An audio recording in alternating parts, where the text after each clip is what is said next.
श्रीराम समर्थ श्रीराम. भाग 37. काशी क्षेत्रात प्रवेश करताच दयार्णव स्वामी गोविंद स्वामींना म्हणाले, छान वाटतं इथे आल्यावर. जणू शांतीच्या आणि उदात्त पावित्र्याच्या लहरी इथल्या वातावरणात भरून राहिल्या आहेत.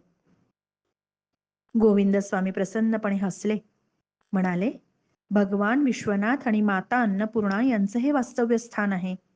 शिवाय इथे गंगामाई आहे ना. गोविंद स्वामींचे पिताश्री नीलकंठ शास्त्री चतुर्धर त्यावेळी वाराणसीलाच वास्तव्य करून होते.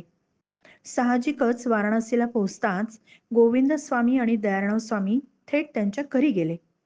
त्यावेळी चतुर्धर यांच्या निवासस्थानी पंडितांची वादसभा चालू होती.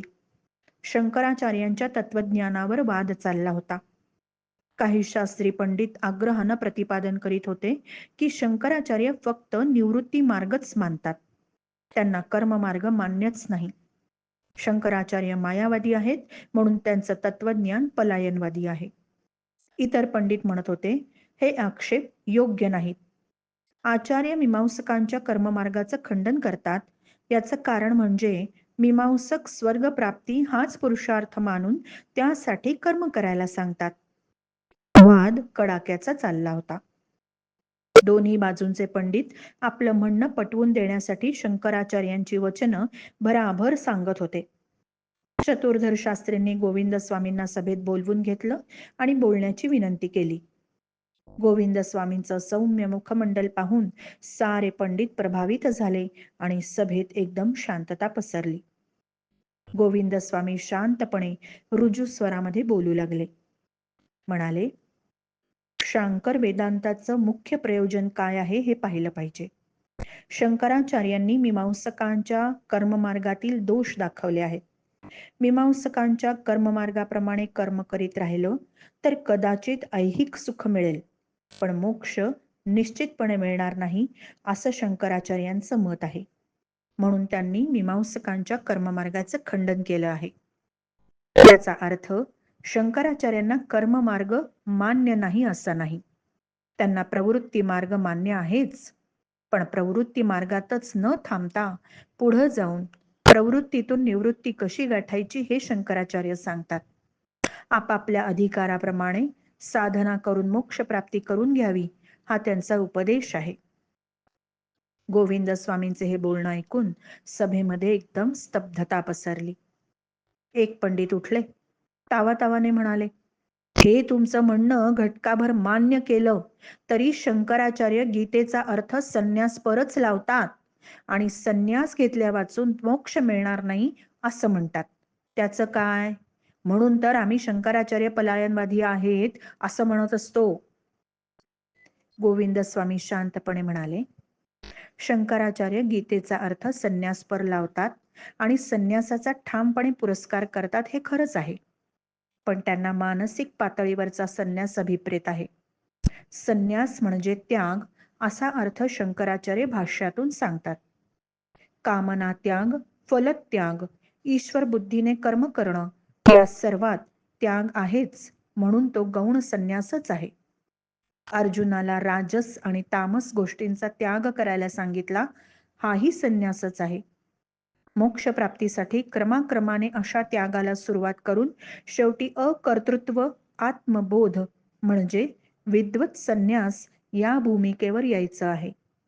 मी करताही नाही, मी भोगताही नाही, सगळे कार्य ईश्वरच करतोय, मी कुणीच नाही हा पूर्ण विश्वास झाला आहे.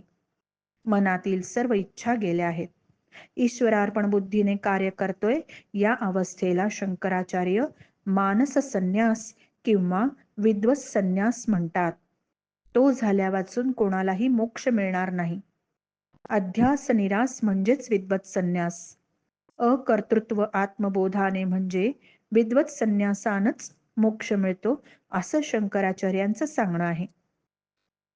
एक पंडित म्हणाले, अहो, पण शंकराचार्य ब्रह्म सत्य जगन मिथ्या असं सांगतात ना. सगळंच मिथ्या आहे हे सांगणं पलायनवादी नाही का? शंकराचार्य गोविंद स्वामी म्हणाले, शंकराचार्य म्हणतात, जग व्यावहारिक दृष्ट्या सत्य आहे, पण पारमार्थिक दृष्ट्या मिथ्या आहे. मनुष्य व्यवहारामध्ये आहे तोवर जग सत्य वाटतं, पण आत्मज्ञान झालं की व्यवहार संपतो, जग खोटं आहे, भ्रम आहे हा अनुभव येतो. सारं काही ईश्वरच आहे हा अनुभव आला की जग मिथ्या आहे हे कळतं. मग दुःख काही उरलंच नाही, केवळ ईश्वर दर्शनाचा आनंदच आहे. ही सहजावस्था, हाच चिद्विलास शंकराचार्यांचा हा मुख्य उद्देश आहे. शांकर वेदांताचं ते प्रयोजनच आहे. सारे काही शुद्ध ब्रह्म रस आहे, पूर्ण आनंदच आहे. हा शंकराचार्यांचा स्वतःचा अनुभव आहे, तोच त्यांचा अंतिम निष्कर्ष आहे. हा मायावाद नाही, माया निरासवाद आहे, शुद्ध चिद्विलास आहे.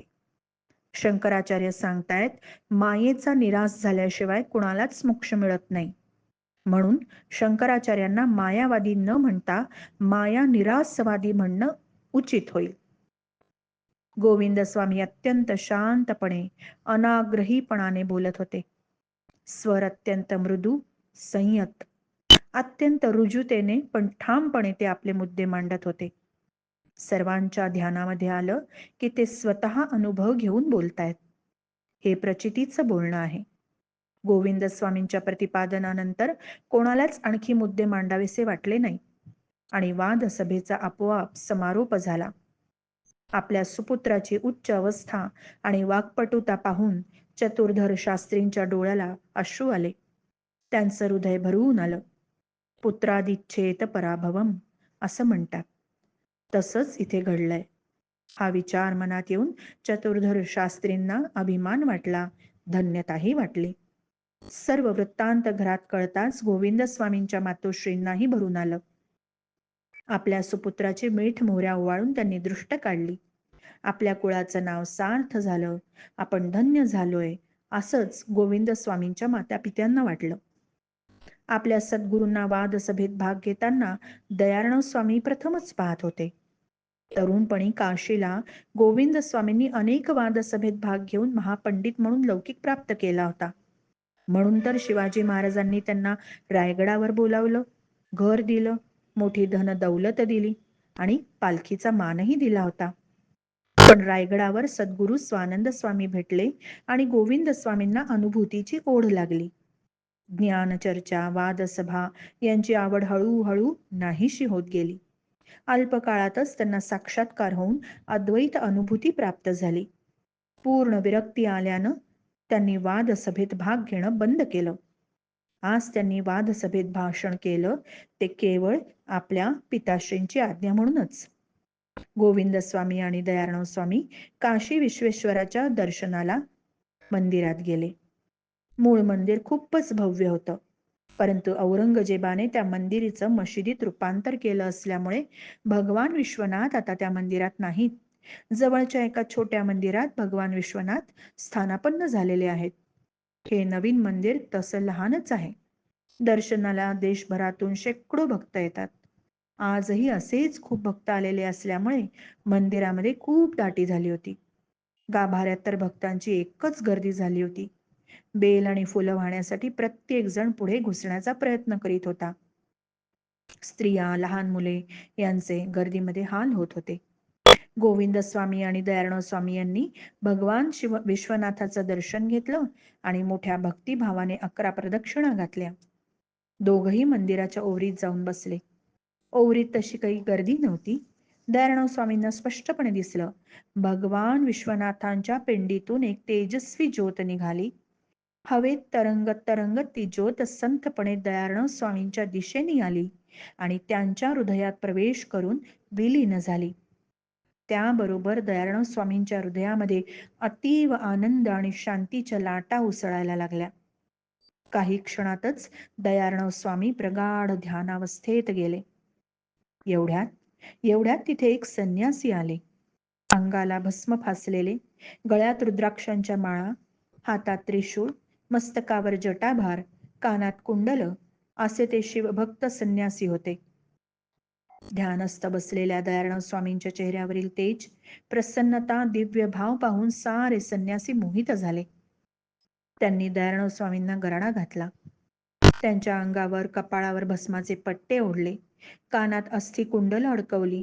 भला मोठा जटाभार दयाळराव स्वामींच्या मस्तकावर बसवला. हातात त्रिशूळ दिला. रुद्राक्ष आणि स्फटिकांच्या 3 माळा गळ्यात घातल्या आणि ते दयाळराव स्वामींच्या भोवती गोलाकार मंडळात बसून भजन करायला लागले. जणू काही भगवान शंकर मध्ये बसलेत आणि भोवती रुद्रगण गोलाकार बसून भजन करतायत असं ते दृश्य होतं. दयाळराव स्वामी पद्मासनात बसलेले होते. डोळे अर्धवट मिटलेले होते. साक्षात शंकरासारखे ते दिसत होते. त्यामुळे भक्त त्यांना मोठ्या श्रद्धेने नमस्कार करू लागले. असं काही अद्भुत वातावरण तिथे निर्माण झालं की येणारा जाणारा प्रत्येक जण तिथे थांबून राहिला. जागीच खेळल्यासारखा झाला. त्या भजन आनंदात सामील होऊन गेला. अद्भुत दिव्य वातावरण निर्माण झालं. जणू जणू प्रत्यक्ष कैलासच तिथे अवतरला. गर्दी वाढू लागली तेव्हा त्या संन्याशांनी भजन थांबवलं. दयाळराव स्वामींना नमस्कार करून ते निघून गेले. रात्री दयाळराव स्वामी गोविंद स्वामींची चरणसेवा करत होते. त्यावेळी दयाळराव स्वामींनी काशी विश्वेश्वराच्या मंदिरात दुपारी आलेली अनुभूती सद्गुरूंना निवेदन केली. गोविंद स्वामी प्रसन्नपणे हसले.